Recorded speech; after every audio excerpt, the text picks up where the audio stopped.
बद्री एक ऑटो वाला था जो मायापुरी में ऑटो चलाया करता था। वो अक्सर दूर के भाड़े देखा करता था। जब भी उसे एक गांव से दूसरे गांव जाने का मौका मिलता तो वो बहुत खुश हो जाता था, क्योंकि उस दिन उसकी आमदनी अच्छी होती थी। बद्री ईमानदार था और अपने हक का ही खाता था। बद्री के बिल्कुल विपरीत था वामन। वामन एक नंबर का ठग था। कितने पैसे हुए भैया? 30 रुपए। अरे लेकिन हर दिन तो 20 रुपए होते हैं। तो मैं क्या झूठ बोल रहा हूँ? ये देखिए मीटर भी 30 रुपए दिखा रहा है। आपने तो मुझे धोखेबाज बना दिया। हम गरीब हैं तो क्या आप हमें कुछ भी बोलेंगे? अरे भैया लेकिन मैंने कहाँ कुछ बोला। बहुत हुआ बहन जी, पैसे दीजिए और जाइए। वामन लड़ झगड़ कर लोगों से पैसे ऐंठ ही लेता था। ये हुई ना बात, इसको बोलते हैं काम कम और ज्यादा मुनाफा। ऐसे ही चलता रहा तो मैं बहुत जल्द दूसरा ऑटो खरीदूंगा और फिर तीसरा। वाह! बद्री और वामन दोनों दोस्त थे, लेकिन दोनों के जिंदगी जीने के तरीके बिल्कुल अलग। एक दिन की बात है, बद्री गांव की सीमा पर था। उसे एक खूबसूरत लड़की ने रोका। कहाँ जाना है? नागवाड़ी। ठीक है, बैठिए।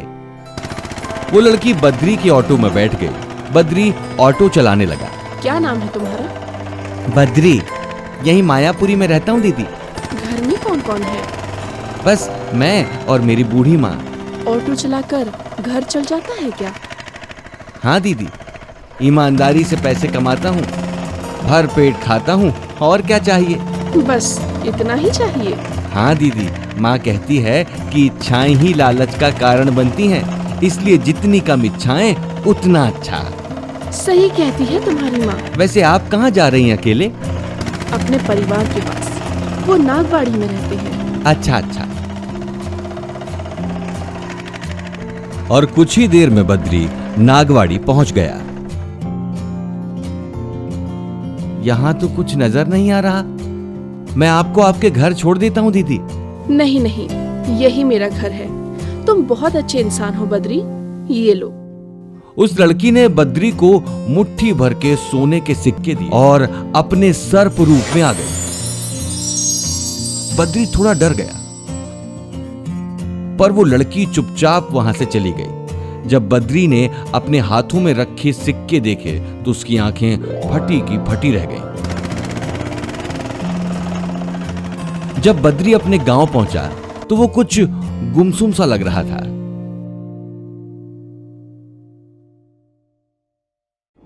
वामन ने उससे माजरा पूछा, तब बद्री ने उसे सब कुछ सच सच बता दिया और वो सोने के सिक्के भी दिखाए, जो देख वामन की आंखें फटी की फटी रह गईं।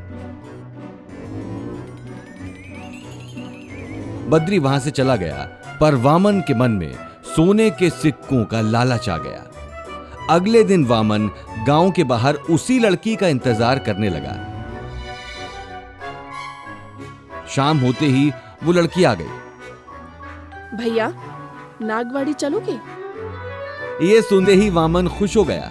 वो लड़की ऑटो में बैठी और वामन ऑटो चलाते चलाते उसे रियर व्यू मिरर से देखने लगा।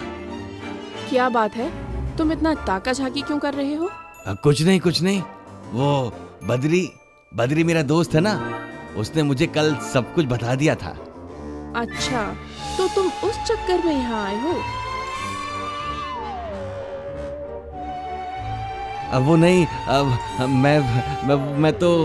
ये सुनकर उस लड़की ने इच्छाधारी नागिन का रूप ले लिया। क्या मैंने तो लगा के रखा है, लालची इंसान। नहीं। और तभी बद्री ऑटो से वहां पहुंचा। बद्री को देखकर वो इच्छाधारी नागिन रुक गई। वामन बद्री के पीछे जा छिपा। दीदी माफ कर दो, दीदी माफ कर दो दीदी। इसकी तरफ से मैं आपसे माफी मांगता हूं दीदी। ऐसे लालचियों को जिंदा नहीं रहना चाहिए। बद्री, अगर ये तेरा दोस्त नहीं होता तो आज इसका आखिरी दिन होता। ले जा इसे मेरे सामने से। इच्छाधारी नागिन क्रोधित थी, पर फिर भी बद्री अपने दोस्त वामन को ऑटो में बिठा कर ले गया। आज बद्री की वजह से वामन की जान बच गई, वरना उसका लालच उस पर भारी पड़ता। Chicken shop.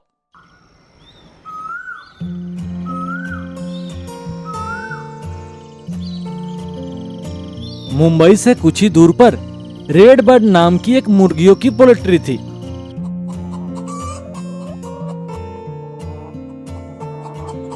इस पोल्ट्री में शहर के सारे चिकन शॉप वाले चिकन खरीदने आते थे।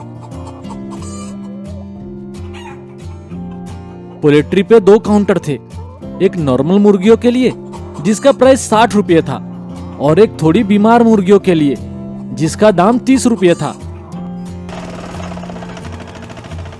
एक दिन इस फार्म पर अहमद मुर्गियां खरीदने आया। उसकी शहर में चिकन शॉप थी, लेकिन वो किसी और फार्म से मुर्गियां खरीदता था। वो 2 काउंटर देखकर हैरान रह गया। भैया, ये 2 काउंटर क्यों हैं? एक तंदुरुस्त मुर्गियां हैं 60 रुपये और ये थोड़ी बीमार है जिसे कुत्तों वगैरह के लिए लोग खरीदते हैं। तभी अहमद के दिमाग में एक खुरापात सूझी। अगर इन मुर्गियों को खाकर कुत्तों को कुछ नहीं होता तो इंसानों को क्या होगा? और अगर मैं ये बेच दूं तो हर मुर्गी पे 2 गुना मुनाफा होगा। 50 मुर्गे दे दो भाई, लेकिन ये इंसान के खाने के लायक नहीं है। वो मैं देख लूंगा, तुम बस मुझे मुर्गे दो। पोल्ट्री वाले ने अहमद के मिनी टेम्पो में 50 मुर्गे भर दी। अहमद खुशी खुशी इन्हें अपने दुकान ले गया और बेचने लगा। उसने चिकन का दाम कम कर दिया, 90 से 80 कर दिया।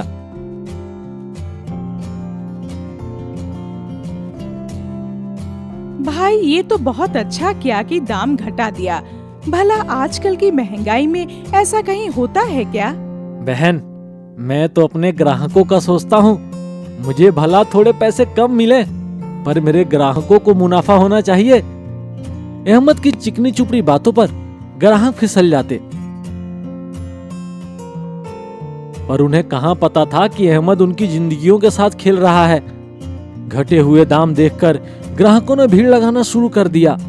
अहमद अपना मुनाफा सोचकर बहुत खुश था। कुछ दिन बाद एक हॉस्पिटल में एक बच्ची को पेट दर्द की वजह से एडमिट किया गया। मेरी बेटी को क्या हुआ है डॉक्टर? आपकी बेटी को फूड पॉइजनिंग हुई है, 1 हफ्ते में ठीक हो जाएगी, चिंता मत कीजिए। इस दिन और कुछ मरीज पेट दर्द की शिकायत की वजह से हॉस्पिटल में एडमिट हुए। भला ये माजरा क्या है? सबके सब फूड पॉइजनिंग कैसे हो सकता है? नर्स, इन सबके फूड सैंपल को लैब में भेजकर पता करवाओ कि इन्होंने क्या खाया था। अगले दिन हॉस्पिटल में कुछ और पेशेंट आए।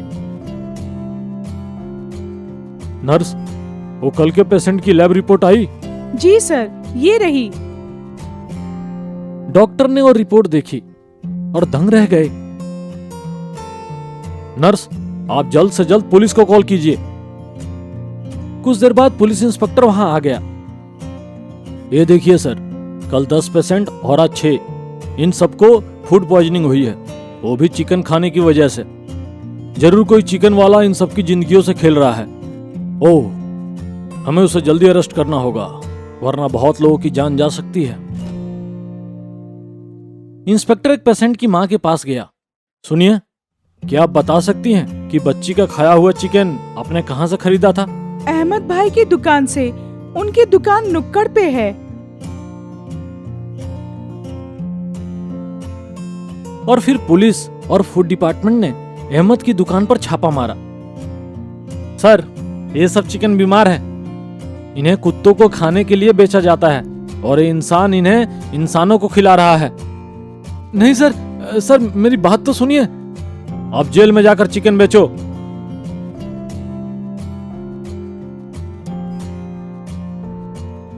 अहमद को लोगों के जीवन के साथ खेलने के लिए 10 साल की जेल हो गई। काश मैं लालच नहीं करता तो आज अपने बीवी बच्चों के साथ हंसी खुशी से रहता। दोस्तों, अगर आपको ये कहानी अच्छी लगी और आप आगे भी इस प्रकार की कहानियां देखना चाहते हैं तो हमारे इस चैनल को जरूर सब्सक्राइब करें। लालची लोरी वाला।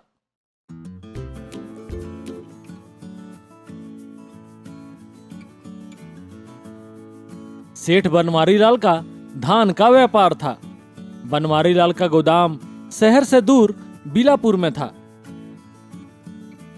गोदाम में हमेशा धान की बोरियां भरी रहती थी। इन बोरियों को शहर में अलग अलग जगह पहुंचाने के लिए बनवारी लाल ने कुछ लोरी वाले को बांध रखा था। इनमें सबसे नया था छागन। छागन बहुत ही शातिर था। वो हमेशा गोदाम पर बैठ के सेठ के पैसों का हिसाब करते रहता था। भुवन, इस गोदाम में कम से कम 10,000 बोरी अनाज होगा। होगा तो क्या? तो सोच, ये बोरी 1,000 की तो 10,000 बोरी 1 करोड़ रुपए का माल है। अच्छा है ना? क्या अच्छा है? और हमें ये सेठ महीने के सिर्फ 20,000 देता है। अगर हमें लोरी नहीं चलाएंगे तो इसको मुनाफा कैसे होगा? जो भी हो भाई, मुझे लोरी चलाने के पैसे मिल रहे हैं और इससे मेरा घर चल रहा है। छागन के दिमाग में लालच बैठ गया था। एक दिन जब छागन लोरी लेकर निकला तो वह सोच रहा था कि कैसे वह कुछ अधिक पैसे कमा पाए। वह सेठ तो मेरी पगार बढ़ाने से रहा, मुझे ही कुछ करना पड़ेगा अपने लिए। अगर मैं कुछ बोरियां बाहर बेच दूं तो? नहीं, बोरियां कम होगी तो सेठ को मुझ पर शक हो जाएगा। लेकिन अगर कुछ बोरियों में से मैं 1-2 किलो अनाज निकाल लूं तो किसी को मुझ पर शक नहीं होगा। अरे वाह!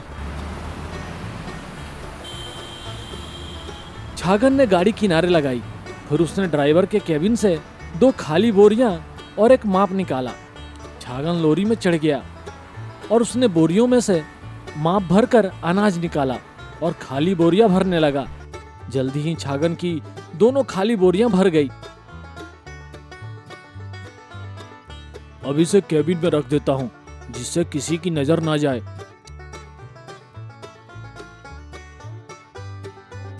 छागन ने वो 2 बोरियां ड्राइवर केबिन के बगल वाली सीट के पास रख दी और लोरी लेकर शहर के व्यापारी के पास चला गया।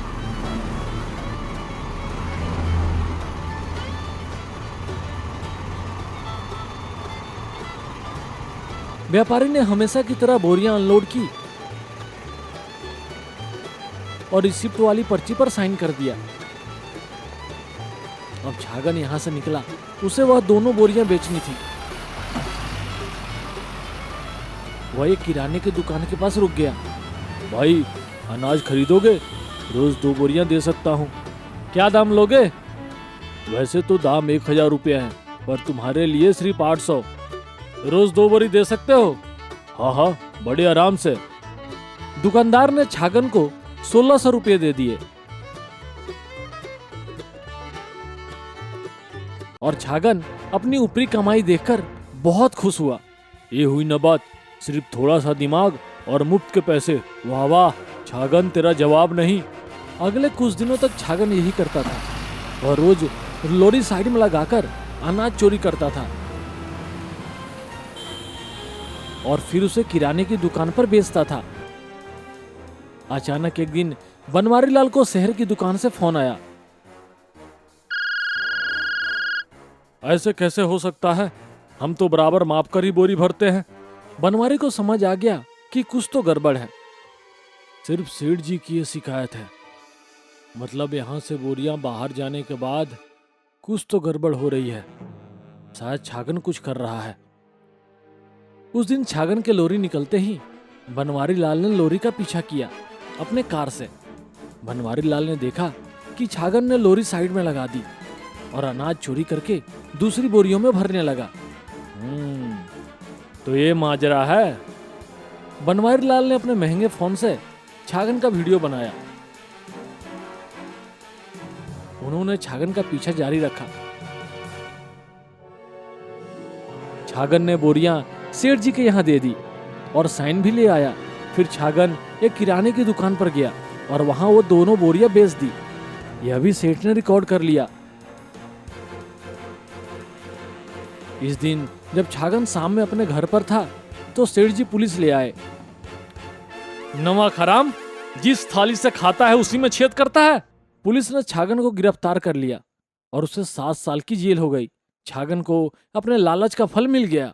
दोस्तों, अगर आपको ये कहानी अच्छी लगी और आप आगे भी इस प्रकार की कहानियां देखना चाहते हैं तो हमारे इस चैनल को जरूर सब्सक्राइब करें